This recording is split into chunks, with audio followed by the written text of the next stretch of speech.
Saludos y una semana más, bienvenidos. Pues aquí estamos, es tiempo de debatir en Onda Luz Granada y eso es precisamente lo que vamos a hacer, porque como siempre hay muchísimos temas sobre los que queremos y nos gusta escuchar la opinión de nuestros contertulios. Hoy con nosotros Juan Pérez. Juan, ¿qué tal? Muchas gracias.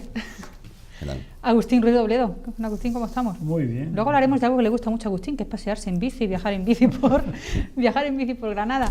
Y Enrique Moratalla. Enrique, muchas gracias una semana más. Encantado. Como les digo, hay muchos temas locales, regionales y de toda índole de la que podemos hablar, pero me gustaría empezar por uno de los temas más candentes, porque, vamos, mira actualidad. Hoy se ha celebrado la segunda sesión del juicio contra 22 ex altos cargos de la Junta de Andalucía, entre los que se encuentran los expresidentes de la Junta, Manuel Chaves y José Antonio Griñán, por el llamado caso de los ERE. La verdad es que no hemos escuchado todavía mucho, hemos escuchado las conclusiones de las diferentes partes en las que, grosso modo, y enseguida entraremos más en profundidad en el tema, tanto Chaves como Griñán siguen defendiendo que ellos no tenían ningún tipo de conocimiento de que se estuviera produciendo un fraude con las ayudas a los expedientes de regulación de empleo y que no les llegó ninguna información por la que pudieran al menos suponer que se estaba produciendo algo que no era legal. Llevamos, bueno, pues yo no sé cuántos años llevamos arrastrando la instrucción de los ERES hasta que a día de hoy, concretamente ayer se celebró la primera sesión y dicen que va a ser largo el juicio. Sin duda, será un juicio que lo mismo se prolonga a lo largo de todo 2018. De hecho, lo que está sucediendo ahora técnicamente es lo que se llaman cuestiones previas. No está empezando el juicio, sino que los abogados defensores han hecho una serie de cuestiones para anular pruebas, para que no se celebre el juicio, para que no se tengan en cuenta determinadas declaraciones, y el tribunal ha fijado 4 días para esas cuestiones previas. En un juicio que podemos llamar normal, esas cuestiones previas pueden durar 4 minutos, 4 horas, nunca 4 días, ¿no? Entonces eso nos da idea de que va a ser un juicio larguísimo, ¿no? Bueno, independientemente de lo que conozcamos o por lo menos sepamos a través de la prensa de lo que ocurre en el juicio, realmente lo que se pone encima de la mesa es si existió o no un régimen clientelar dependiente de la Junta de Andalucía para crear esa red de ayudas fraudulentas, que las cifras bailan, pero podrían rondar los 80 millones de euros en un caso, los bajan hasta cerca de los 16. Lo que piden son, lo que parece que inicialmente eran 800 millones, 796. Las estimaciones pueden ser ahora 80 millones y de ellos 36 dividido entre comisionistas y los que 36 o 38 creo recordar, los que evidentemente fueron defraudados. El resto, los 44 millones, 45 millones restantes, se destinaron al uso para el que estaban destinados. Yo no creo que existiera una red criminal, ni una banda criminal, ni fuera una red clientelar de la Junta de Andalucía. Yo creo que hubo unos cuantos sinvergüenzas que, aprovechando, hicieron estragos, es decir, hicieron un mal uso del dinero que administraban en función de sus cargos. Esa es mi impresión. Los datos que manejamos, los datos que tenemos, parece indicar que ni Chaves estuvo en el ajo. En todo caso, la Junta tiene filtros, es decir, debía estar la intervención. Si la intervención no alerta, pues difícilmente un consejero o un presidente de la Junta pueden tener conocimiento de lo que estaba ocurriendo. Su obligación, de luego, era cuando el director general de Trabajo hacía y deshacía y se comentaba, y era un hombre conocido por sus desmanes y por su estilo de vida, hombre, la sospecha se podría haber producido en cualquier momento. No ocurrió. Pero de ahí a la responsabilidad penal por haber metido la mano y por ser consciente, o parte de una trama para apropiarse de dinero o para financiar el partido, que es lo que inicialmente se planteaba, es decir, que era una trama de financiación ilegal del partido. No era así, era una trama de unos cuantos para irse de parranda en los clubes de Alterne de Sevilla, directamente. ¿Puede un presidente del gobierno de la Junta de Andalucía, en este caso, estar ajeno a todas esas cosas que ocurrieron y que ahora se trata de demostrar que eso fue así? Yo creo que Juan ha cifrado el tema bien en varios aspectos. Vamos a ver, en primer lugar, las cifras que ha dado. Estamos hablando de unas cantidades significativas, pero muy lejanas a declaraciones que inicialmente hizo gente con nombres y apellidos del PP. Yo le he oído directamente al señor Rajoy hablar de miles de millones, el fraude de miles de millones. Juanma Moreno, que es el responsable del PP en Andalucía, hablaba de más de 1.200 millones. Todo eso, en cuanto a cifras, es rigurosamente no solo falso, sino terriblemente inexacto.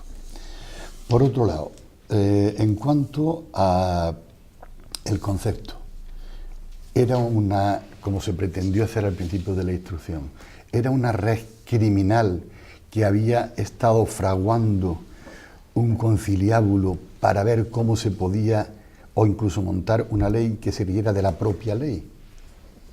Para nada. Eso creo que ha quedado también bastante, se ha caído porque ha quedado bastante constatado. No obstante, como este juicio va a durar casi un año, después de 7 de instrucción, y parece que tiene en torno al 1.000.000 de páginas, bueno, pues creo que debe haber material exhaustivo y más que suficiente para que finalmente cada cosa quede en su sitio. En cuanto a la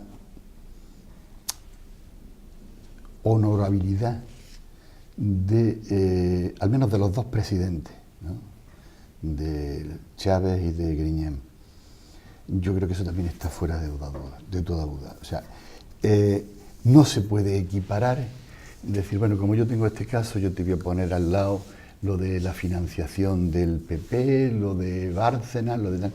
Además, eso creo que es no solo incorrecto, sino que nos hace que nos perdamos, ¿vale? Ellos tienen una responsabilidad política, sin duda, de no haber estado vigilantes como máximos responsables de un gobierno. Y esa responsabilidad política la han pagado, como tenía que ser, aunque no fueran culpables directamente. Pero de ahí, como ha dicho Juan, a llevártelo a un terreno penal, creo que es un despropósito, sinceramente. Y espero que después de un juicio tan exhaustivo, tan largo y tan complicado, al final cada cual quede en su sitio. Dicho eso, aprovechándose de que el Pisuerga pasa por Valladolid, efectivamente hubo una serie de sinvergüenzas que se aprovecharon claramente de la situación.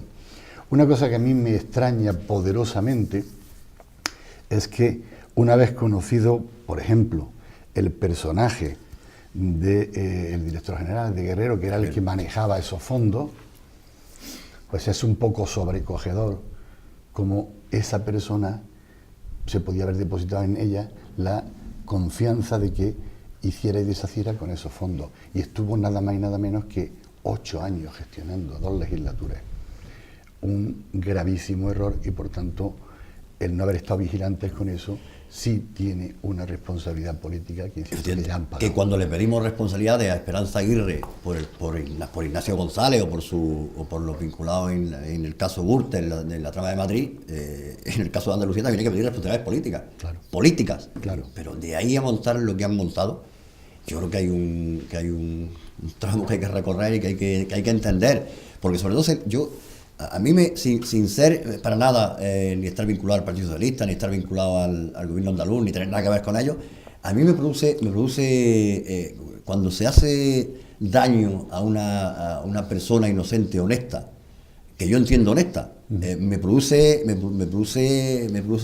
pongo nervioso, me altera. ¿Por qué? Porque yo creo que en el caso de los presidentes, han estado en política con ideología, con ideas, es decir, son políticos de los de antes. Conozco muy pocos políticos de antes, sean de donde sean, que hayan metido la mano. Se han podido equivocar, pero no han metido la mano. Políticos hablamos, hay una de lo de antes. No, sí, políticos de antes que entraban en las ideas, que entraban en la política por ideas. De unos años acá, la gente que hizo la transición, pocos de estos han metido la mano en la saca. Los que entraron posteriormente se les veía la intención que era efectivamente para meter la mano en la saca. Bueno, ¿y quién dice que es el resultado de más de casi 40 años de un gobierno de un solo color, ¿no? Sí, Quizá sí. gente que entra por ideas, pues pasan 40 años y lógicamente pues se mezcla con gente nueva en la política, con cosas nuevas, formas de hacer nuevas.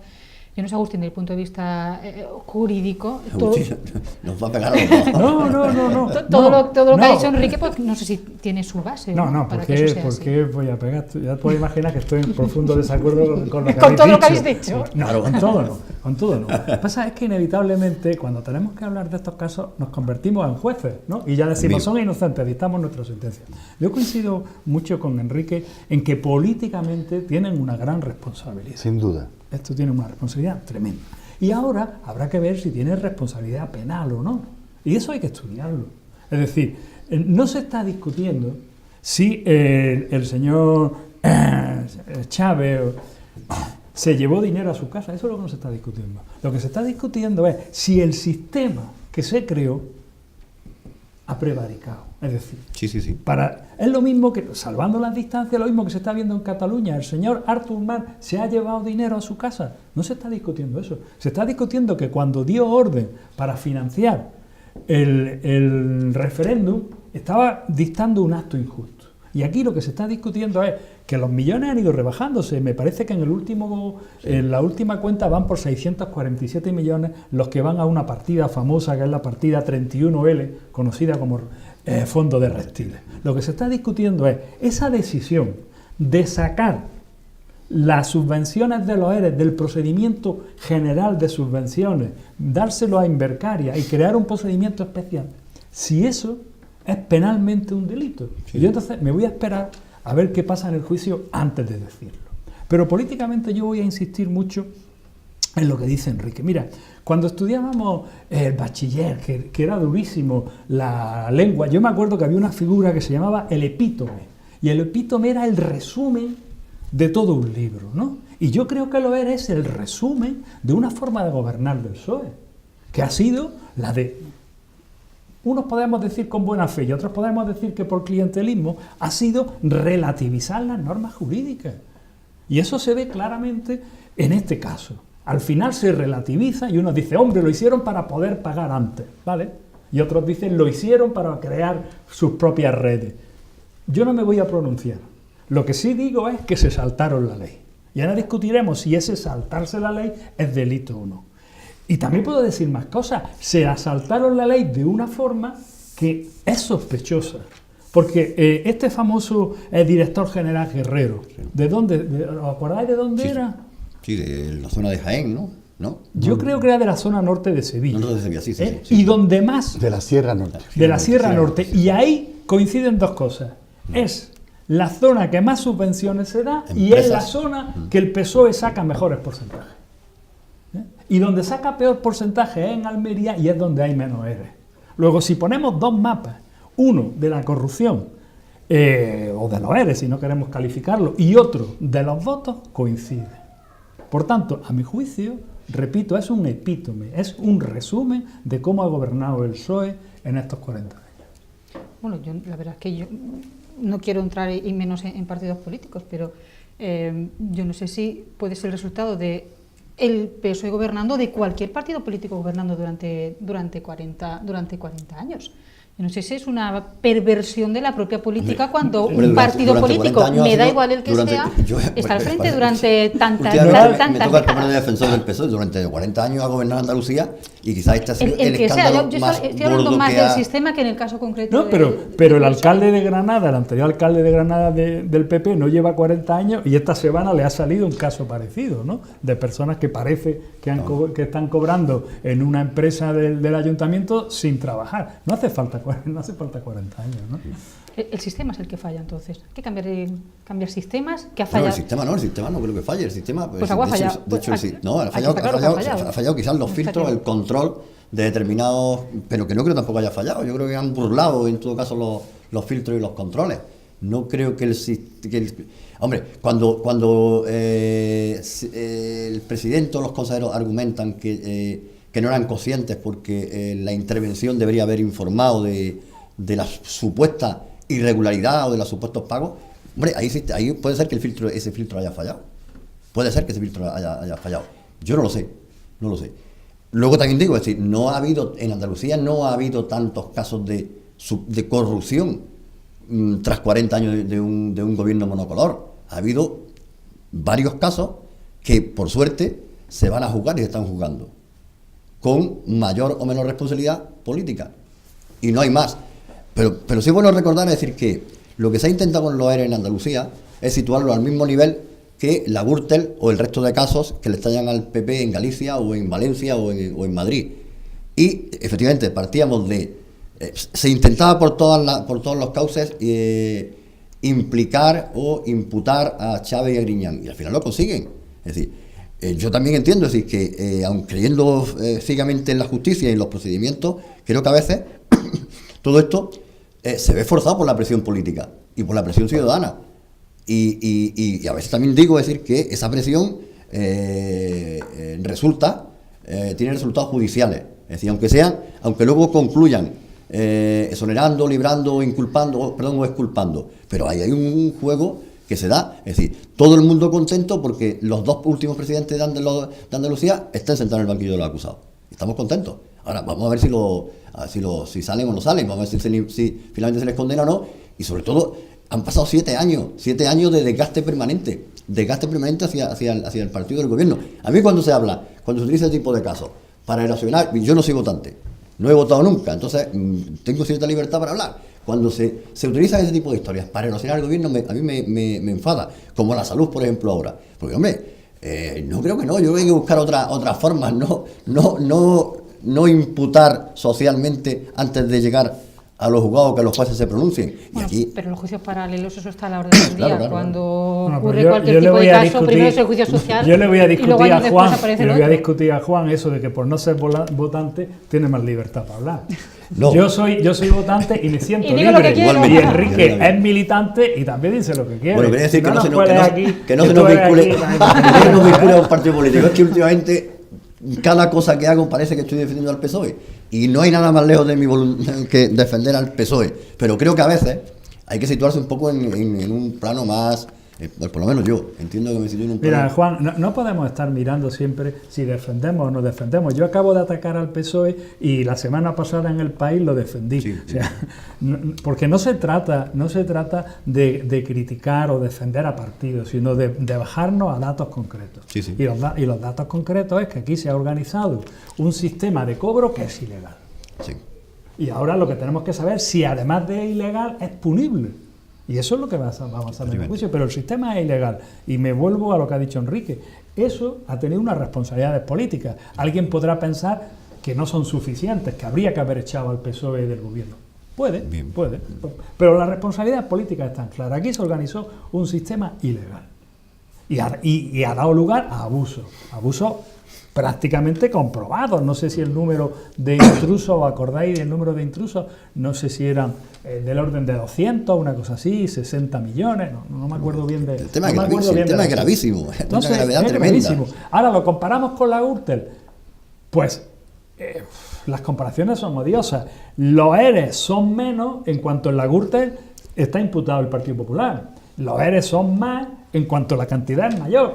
Bueno, es que los criterios son difíciles de... Y hay muchos matices, es decir, supuestamente, o ya no tan presuntamente, el Partido Popular se financiaba. Por eso está imputado. Sí, el PP está imputado. Aquí no se cuestiona financiación, aunque se inició por ahí buscando la supuesta o la presunta financiación irregular del PSOE. Vamos a intentar localizar, es decir, hacer algo más local un poco esta conversación, porque antes Agustín aludía a algo que hemos conocido pues, concretamente ayer, que afecta directamente a la gestión municipal de hace unos años en Granada, y estamos hablando del contenido de un informe que conocimos ayer, lo publicó el diario Ideal y que ha elaborado Emucesa, en el que indicaría que hasta 5 personas vinculadas al Partido Popular estuvieron contratadas por la empresa que gestiona el cementerio de Granada sin que realizaran sus labores allí, es decir, cobraban de Emucesa, pero no trabajaban realmente para Emucesa. Emucesa les pagaba, pero no trabajaban para ellas. Bueno, se puede imaginar, esto ha desatado un revuelo, sobre todo en el Ayuntamiento de Granada, donde el PSOE ya ha anunciado que va a pedir pues que se haga una auditoría para saber qué ocurrió exactamente aquí, cómo pudo ser. Yo creo que estamos hablando no de lo mismo, pero sí algo similar. ¿Cómo puede ocurrir, si esto es verdad y se demuestra, o al menos lo dice el informe y lo refleja, que había personas contratadas y realmente no estaban trabajando en en esa empresa. Bueno, entiendo que conocéis un poco y sobre todo que eran profesionales que no tenían ninguna vinculación laboral, me explico, cuyas funciones, es decir, puede estar trabajando pues, en un enterrador, ¿no? Pero un periodista puede ser que no, es decir, que es una cosa bastante extraña. Los perfiles profesionales no se adaptaban a la relación de puestos de trabajo de Musesa. Entonces, todo hace pensar que sus funciones estaban fuera de la empresa de muertos o vivos y vinculadas a otras tareas relacionadas con el Partido Popular directamente. En todo caso, aquí estamos un poco en lo mismo enseguida, porque la que realmente destapa este tema es Marta Gutiérrez, la concejal de Vamos Granada, que pide este informe y la que realmente saca un poco a la luz el contenido, y ella pide que haya consecuencias, como decía Enrique, no solo políticas, y de esto finalmente se muestra, sino también legales y penales. Bien. Proceda así. En cuanto a lo que decía Juan de la RPT, que los perfiles profesionales no tenían nada que ver con el objetivo de la empresa, lo mismo esos perfiles tenían que ver con el más allá. O sea, por eso los metieron. Los perfiles pueden ser perfectamente adecuados, pero si no van a trabajar, da exactamente igual, ¿no? Esto es una práctica de la que estamos teniendo conocimiento con cierta frecuencia, y además en los sitios más raros. En un partido tan poco tachado de corrupción como es Podemos, ha tenido que dimitir un asesor de Cantabria porque se ha descubierto que vivía en Toledo y no había ido a asesorar nunca a Cantabria, y hubo un director... Le cogía trasmano. ¿no? Y había un director del Instituto Flamenco, ¿no? De la Cátedra de Flamenco de Jerez, que vivía en Málaga y no sabía muy bien dónde estaba ese instituto, ¿no? Es decir, que desgraciadamente esto es una fórmula que utilizan algunos partidos para liberar los liberados, ¿no? Que a lo mejor estas personas están haciendo un gran trabajo en su partido, pero están cobrando dinero que no les corresponde del erario público. Eso es irregular e ilegal. Claro. Eso es así. Tenemos el precedente de Jerez por el cual no se consideró delito. No sé yo si en el Musesa... Eso ha sido muy reciente, la sentencia. Es del año pasado, ¿no? Fue un auto de inadmisión, si he seguido yo bien el caso. Si he seguido. Claro, lo que pasa es que el tema evidentemente es, pero según el informe, una de las posibles contratadas y destinadas a otro, trabajaba en la televisión municipal, y antes parece ser que en el propio partido, es decir, estaban liberadas para hacer unas tareas propias del partido. Lo alarmante es que en el caso de la televisión municipal, es decir, porque que trabajes para el partido y dices, bueno, te libero para que trabajes para el partido, hombre, pero que también te mantengas con cargo al presupuesto de Musesa como redactora en la televisión municipal, cuando además estaba la encomienda de gestión, estaba en una empresa privada, es un poco rocambolesco, porque en todo caso que sea la propia empresa privada, la empresa que gestiona la televisión, quien te contrate, ¿no? Claro. Es decir, esto, la única parte positiva que le podemos dar y que podemos ver es que ya somos europeos. Sí. Porque si os acordáis, François Fillon, el que era candidato de los republicanos en las elecciones francesas, perdió las elecciones porque en medio le salió que había contratado a su hija como asesora y a su mujer, ¿no? Y no habían aparecido. ¿Para la campaña electoral? No. Cuando él era diputado en Estrasburgo, es decir, diputado europeo, parlamentario europeo, había contratado a su familia, ¿no? Pero que o sea, que ya somos europeos, vamos a verle la parte positiva. Estamos midiendo. Pero que esto es una práctica, efectivamente, que se ha dado, por supuesto, ilegal, perseguible y punible, que se ha dado en algunas empresas públicas. De hecho, para eso las creaban. Es decir, las empresas públicas se crean básicamente para evitar filtros. En Granada nos queda una todavía, que es GIPSA. Nos queda todavía, donde hay unos cuantos cargos, unos cuantos directores generales que, bueno, ahí están, sin demasiadas funciones, cobrando un sueldo alto, pero parece que a nadie le importa demasiado. Aunque sea legal, digo legal porque como se rigen por otro tipo, no por el derecho público, se rigen por...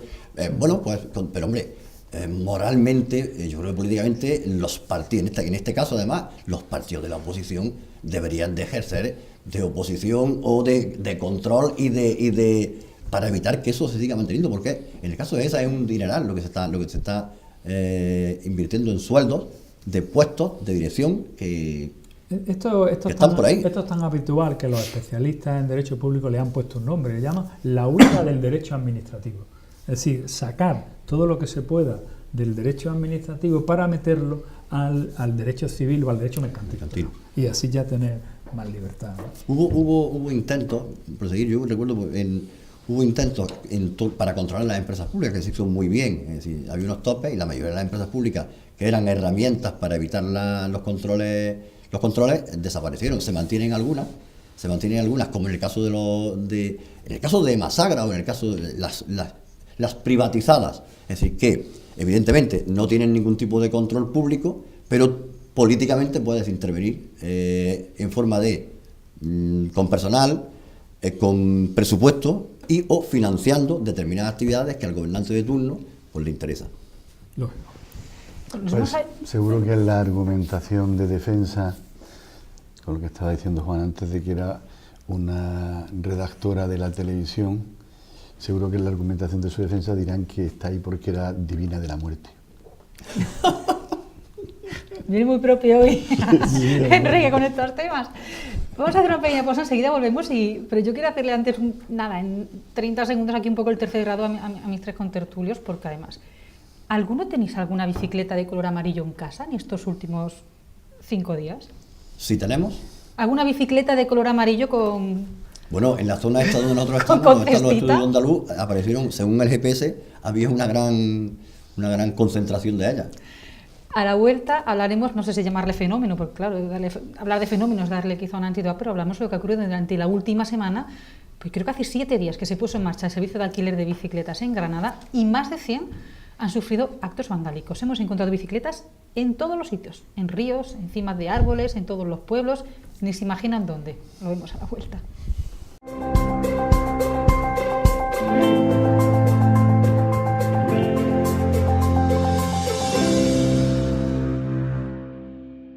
Bueno, pues aquí estamos de vuelta. Seguramente no se le escapa a nadie que en estos últimos días uno pasea por Granada y puede ver por doquier decenas y decenas de bicicletas amarillas. Son las bicicletas de la segunda de las empresas con las que el ayuntamiento ha establecido un sistema de alquiler para favorecer a los granadinos que se muevan por la capital en este medio de transporte ecológico. Claro, yo no sé hasta qué punto os ha sorprendido lo que ha ocurrido con la bicicleta, porque aquí han pasado 2 cosas y si os parece hablamos un poco de las dos. Por un lado, ni 24 horas había carretera y había bicicletas tiradas en el río en cualquier punto del área metropolitana. Hemos visto una fotografía en lo alto de un árbol, esto es en Armilla, donde también se acaba de inaugurar este mismo servicio de bicicletas. Bueno, yo personalmente les puedo decir que es que he visto a 3 chavales en Vegas del Genil con 3 bicicletas amarillas y arrastrando de sus 3 bicicletas propias, pero los 3 con sus bicicletas por todos lados. Más de 100 bicicletas han sufrido actos vandálicos en apenas unos días. Pero no solo eso, es que hay quien ya se está quejando de que la proliferación de bicicletas es tal que no se cumple ningún tipo de norma, que tiene ciclistas que van por la calzada y cuando llega un semáforo en rojo van por la acera, que cuando hay una dirección contraria no respetan tampoco la dirección contraria. Dice la oposición que bueno, es un sistema que se ha puesto en marcha demasiado rápido, sin una normativa que regule cómo es el uso de todas estas bicicletas. A mí, sinceramente, lo que más me ha llamado la atención es pues, no sé, la cantidad de bicicletas por ahí que hemos encontrado. A mí me hace preguntarme, pues no lo sé, ¿dónde está nuestra educación, nuestro respeto, nuestro civismo? Pues llamémosle cuando queráis. A mí me ha llamado muchísimo la atención lo que ha ocurrido con esta bicicleta. Recuerdo que cuando vi las bicis amarillas por la calle me emocioné, porque para mí... Tú eres que es un gran usuario de la bicicleta. Yo soy usuario de la bicicleta y sobre todo bicicleta en una ciudad significa ciudad civilizada. Fíjate, hablas del descontrol que denunciamos ya en Granada. Yo voy a Múnich y Múnich es una ciudad de bicicletas, es decir, hay muchísimas bicicletas. En la salida de los metros hay centenares de miles de bicicletas y hay un caos tremendo por las aceras. Yo no he presenciado broncas ni he presenciado grandes trifulcas entre ciclistas y peatones. Más bien un entendimiento absoluto. Hay un principio de respeto entre el ciclista, el peatón y el coche. Y el coche en el caso de Múnich prácticamente no hay un uso. A mí me emocionó porque siempre que he salido fuera me ha entusiasmado el uso de la bicicleta. Es decir, ciudades tranquilas, ciudades no contaminantes, ciudades amables, ciudades con un tipo de transporte sostenible. Y cuando llegaron las negociaciones, luego también era previsible lo que ocurrió 5 días después. Yo lo tenía más o menos, lo comenté incluso, digo, bueno, va a haber un primer choque cultural y va a hacer que las 5.000 primeras bicicletas acaben en el río. No han sido 100, no está mal. No obstante, yo creo que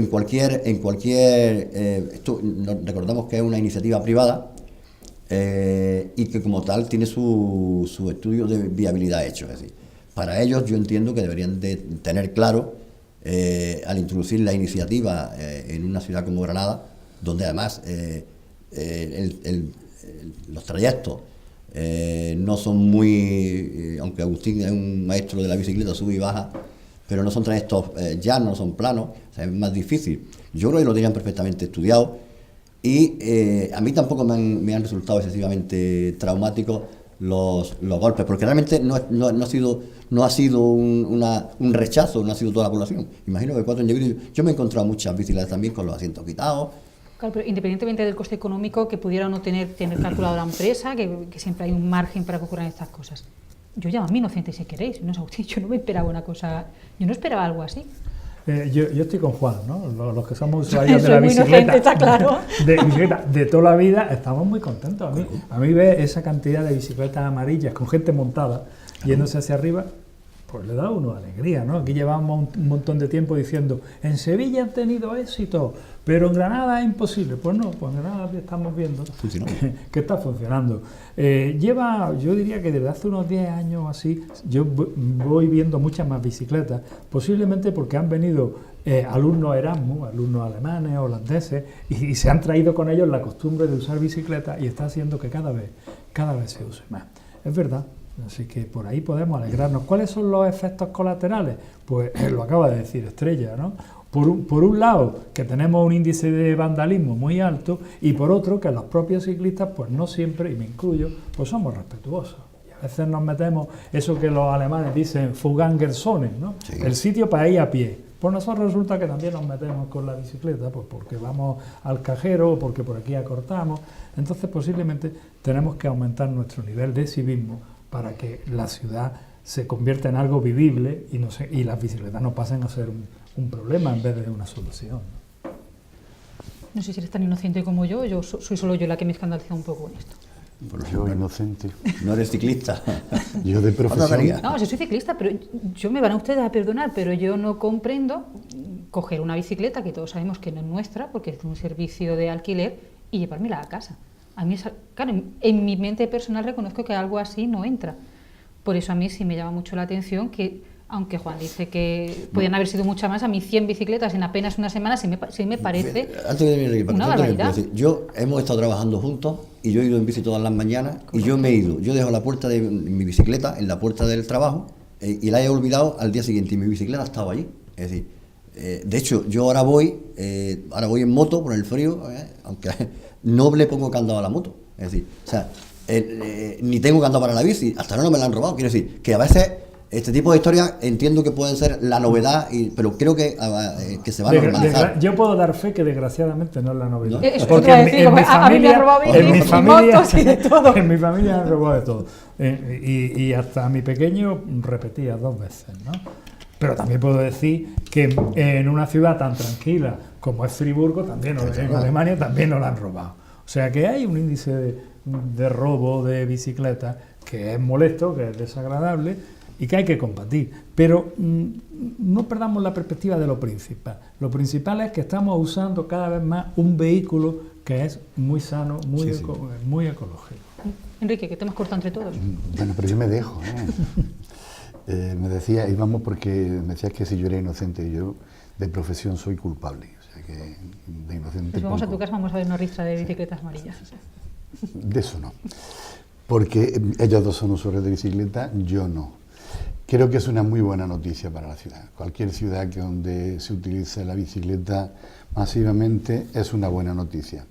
Y no voy a repetir todo lo que ha dicho Juan, que estoy absolutamente de acuerdo de lo que dice de una ciudad.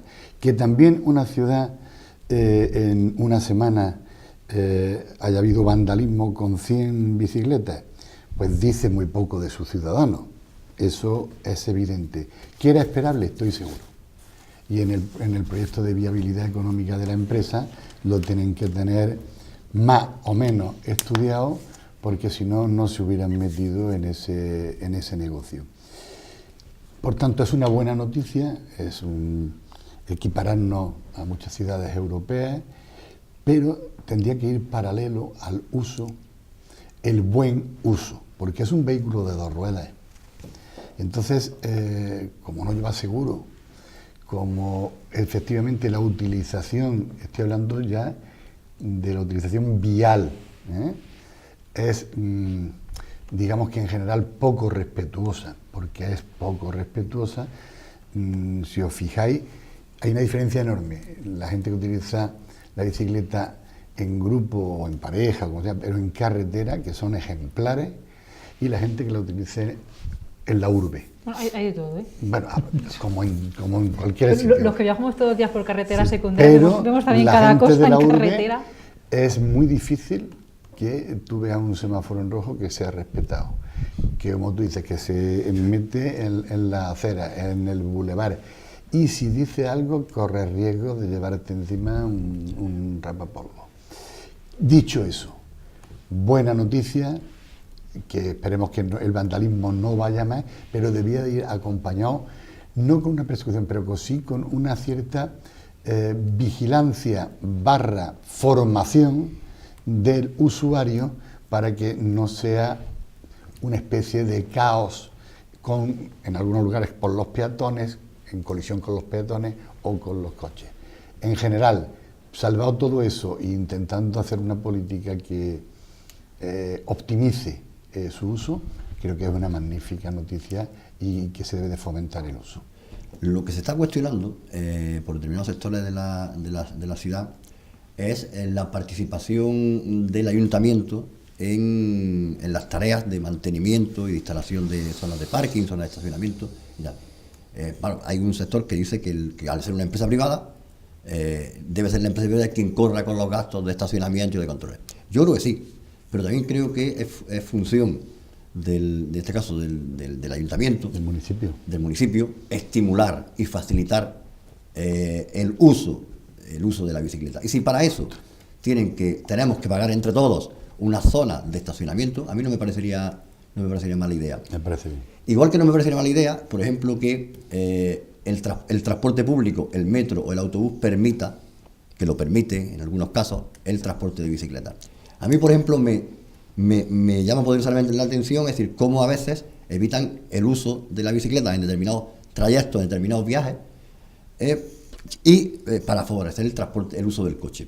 Mira, yo voy a un pueblo porque gestiono, a Diezma, por ejemplo, porque gestiono, tengo allí cuatro clientes. A mí me gustaría llevarme en el autobús mi bicicleta, porque me puedo mover por la ciudad, por el pueblo con mi bicicleta. Tengo que hacer 4 cosas. Es decir, no lo puedo hacer, tengo que irme en coche, porque tengo que ir a varios sitios, cuando lo podría hacer perfectamente con mi bicicleta. Sin embargo, en muchos casos, ANSA lo prohíbe. Y es algo que dice, no puede ser, porque evitarías el uso del coche de una manera importante en determinados desplazamientos a zonas en la área metropolitana, me refiero, o en pueblos un poco más alejados, donde tienes que ir y puedes estar todo un día haciendo 4 gestiones. Yo quiero defender a Alsa, ¿no? Porque yo sabéis que como soy viciadicto, las veces que he tenido que ir a Málaga y a Sevilla, la bicicleta se puede llevar. Hay que meterla en una funda que incluso la venden ellos y cobran 10 euros. Cobran 10 euros. Eso se puede hacer. Lo que sí tengo que criticar, y no creo que sea a Alsa, sino al ayuntamiento o al responsable de la estación de autobuses, es que a diferencia de lo que ocurre en la estación de autobuses de Sevilla, en la de Granada no hay un aparcamiento, de bicicletas. Claro, con lo cual, si yo alguna vez he tenido que hacer un viaje y vuelvo al día siguiente, no me quiero llevar la bicicleta, pues es un problema. ¿Qué para ti sería fantástico dejar tu bicicleta en el aparcamiento, ir a Sevilla, a Málaga, volver, irte a tu casa y sin tener que utilizar ni coche, o en todo caso porque llegas tarde? Si es que... No, bueno, A Sevilla depende de la hora y del horario, unas veces me llevo la bicicleta y otras no. Pero en cualquier caso, en la estación de Sevilla hay un aparcamiento de bicicletas. ¿Por qué no lo hay en el de Granada? En esto que decías tú, de que el ayuntamiento colabore y facilite, eso sería fabuloso. Lo mismo que todos los pueblos tengan un carril bici para llegar a Granada. Un pueblecito tan cercano como Huertorvega no tiene carril bici. Y yo que voy por allí con cierta frecuencia, espero sin ser tan salvaje como algunos que tú te encuentras, es muy desagradable porque la carretera es estrecha, los coches van con prisa y los ciclistas vamos vendidos, ¿no? Entonces yo creo que ahí los poderes públicos deberían de arrimar un poquito más el hombro, ¿no?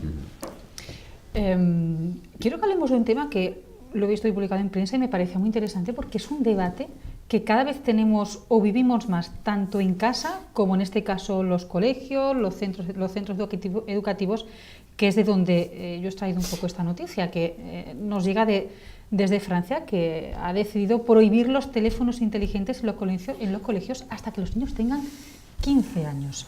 No solo es que no los puedan usar, es que no los pueden llevar. No se permite que los niños, hasta esos 15 años, lleven móvil, ni siquiera que lo tienen que dejar en casa. Solo en contadas ocasiones y cuando estén realmente justificadas van a poder llevar los móviles y dejarlos en conserjería. En ningún caso entrar a clase con ellos. Con esto se persiguen dos objetivos. Bueno, se persiguen varios objetivos. Por un lado, acabar con la adicción que muchos jóvenes, es tremendo, la adicción que muchos jóvenes tienen por las nuevas tecnologías, jóvenes y niños desde muy tempranas edades. Por otro lado, quienes hemos y en cierto modo nos dedicamos también a la enseñanza, vemos que a veces estás dando clase y los niños están mirando a todo menos a ti porque tienen sus móviles y no están atendiendo en clase.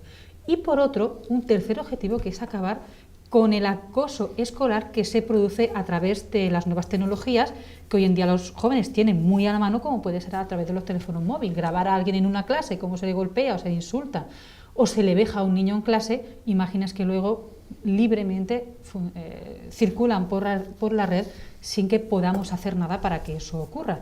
O sí podemos hacer. ¿Qué os parece esta medida? Te quedas corta diciendo que los niños utilizan los móviles en clase. Mi alumno de la carrera ya he tenido algunas situaciones. Y hasta los profesores. Y algún profesor también. A veces está dando clases, creo que están todos mirando los móviles. Y como se te ocurra decirle, oye, apaga el móvil, es casi como si le dijeras insultado a alguien conocido. Claro. También tenemos culpa a los profesores, que a lo mejor damos clases muy aburridas y lo que hay en Internet es más interesante. Pero en fin, dicho esto, a mí la medida me parece una medida estupenda, ¿no? En España tenemos algunas comunidades autónomas que lo han prohibido y en el colegio de mi hijo mediano está prohibido también, ¿eh? No pueden llevar móviles. Pero fuera de eso tenemos unos porcentajes altísimos. En algún sitio he leído que el 90% de los niños de 14 años tienen móvil, ¿no? Pues, con lo cual tengo a mi hijo de 14 años diciendo, papá, ¿por qué tengo yo que estar en la minoría, ¿no? Y es una porque no tiene. Claro, pues imaginaos, os digo un poco el dato que ha dicho Agustín. Pero yo me puedo respaldar en que en el colegio lo prohíben hasta los 15. Sí. Pues fijaros lo que os digo. 8 de cada 10 adolescentes cuentan con un teléfono inteligente, un smartphone, un teléfono que ya, lo de toda la vida ya que ni los vemos, ¿no? Son teléfonos inteligentes. Son teléfonos inteligentes. Cuando hace solo 6 años ese porcentaje era solamente del 20%. Es lo que dice Agustín, es que 9 de cada 10 niños menores de 14 años es que tienen ya un móvil.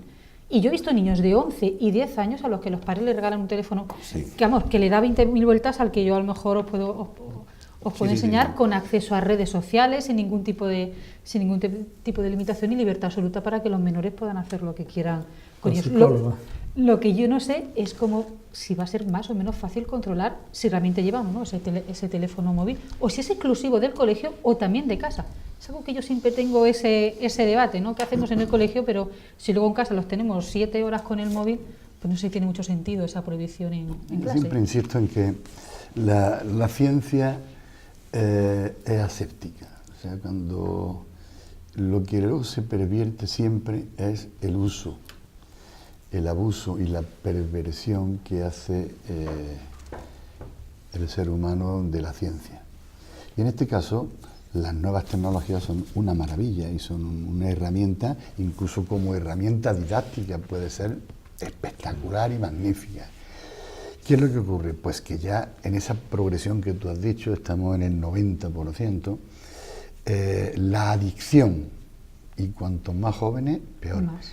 Que también hay algunos adultos y jubilados que es muy divertido subirte en el metro o en el autobús y como más del 90% de la gente estamos pues, viendo que si tienes un correo, un WhatsApp, o viendo Facebook o viendo Internet o lo que sea. En definitiva, algo que nace con la mayor de las noblezas y que podía ser un instrumento fantástico, se pervierte y se convierte, como tú has ido diciendo al principio, en una herramienta peligrosísima. Por tanto, yo no voy a entrar mucho más en el tema, estoy absolutamente de acuerdo con lo que ha dicho Agustín, creo que la medida que se ha tomado en Francia es espectacular. Dura, pero espectacular. Y no es responsabilidad solo de los colegios. Esto es aplicable a la educación en general. Las familias tienen que tener unos límites y unas normas concretas.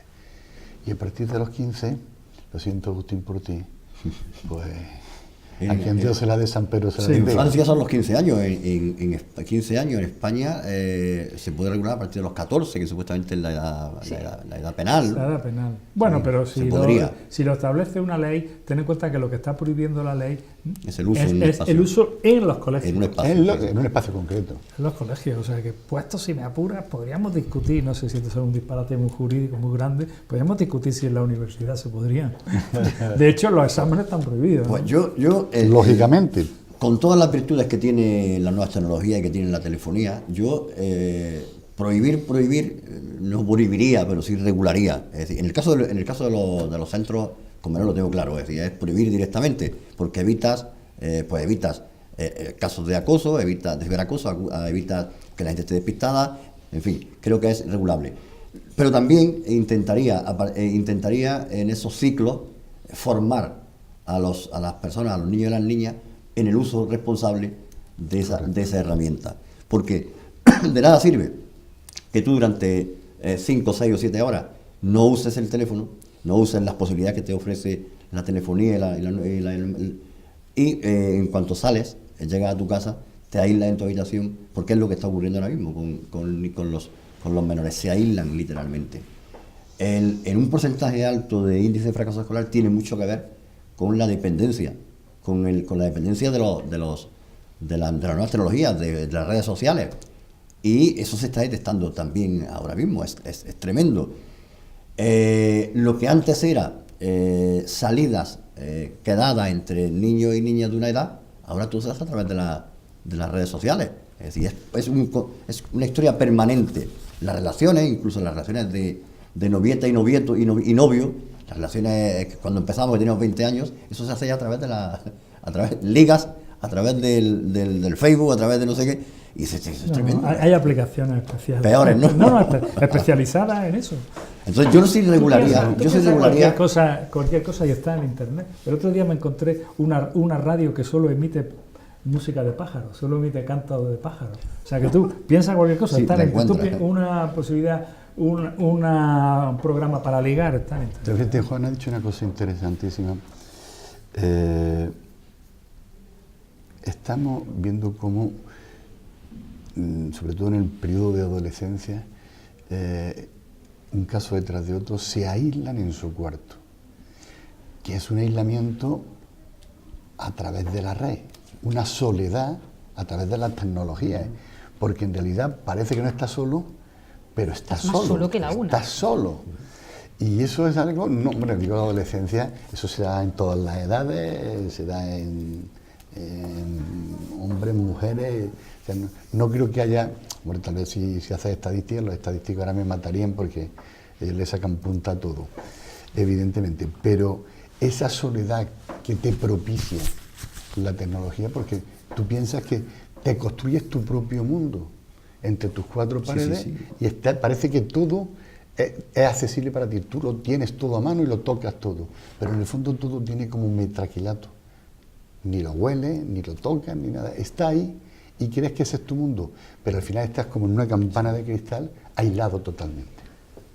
Y formamos parte, es decir, yo creo, somos usuarios todos, yo soy usuario absoluto de edad, a mí a veces me da pena en mi propia familia, es decir, antes, el otro día lo comentaba con ellos, decía, oye, es que antes veíamos la tele juntos y comentábamos cosas juntos, ya no, es decir, uno se va a su habitación porque tiene su ordenador, porque tiene su móvil, uno se va, desaparece, y cuando estás comiendo, en el almuerzo o en la cena, es decir, cada uno tiene su móvil cerca, es decir, y a veces es que, dice, esto es tremendo. Entonces yo prohibiría a esa edad y haría un esfuerzo formativo para aprender a usar la herramienta.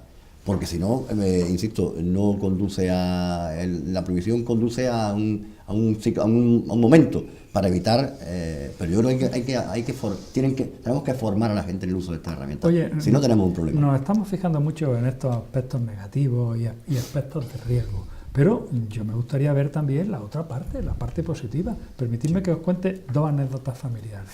Mi hijo de 10 años, que se relaciona estupendamente con sus amigos en el colegio, luego por la tarde, después de hacer sus deberes, lo dejamos que juegue un rato a un programa que se conecta con sus amigos del cole.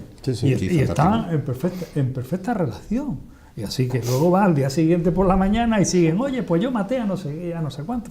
A lo mejor eso ya es más violento, pero el caso, ya discutimos eso, pero el caso es que se relacionan perfectamente. Y el mediano que os decía antes de 14, que no hay forma humana que estudie media hora seguida, pues hay una serie de vídeos sobre ciencias sociales que el tío se los traga con mucho gusto y que le están permitiendo medio aprobar las asignaturas de tercero de la porque ESO. Porque los padres le habéis transmitido el uso responsable, moderado de las herramientas que son fantásticas.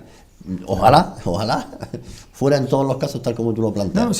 Perdona, si lo que estoy diciendo que coincido con vosotros en los riesgos. Pero que es una espada, ¿no? Que tiene 2 filos, que tiene muchos riesgos, pero también tiene muchas virtudes, muchas posibilidades, y tiene muchas virtudes, ¿no? Y luego hablamos de teléfonos inteligentes, pero están los teléfonos menos inteligentes, que también son muy necesarios.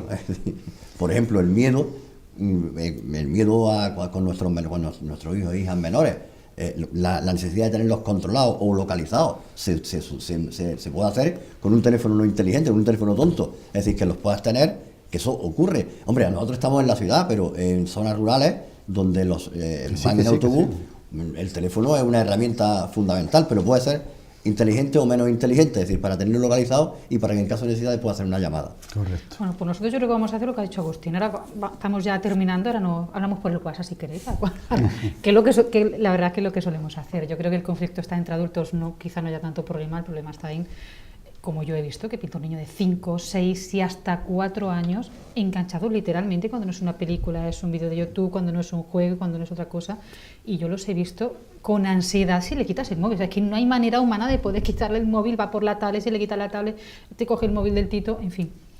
Bueno, la medida está ahí.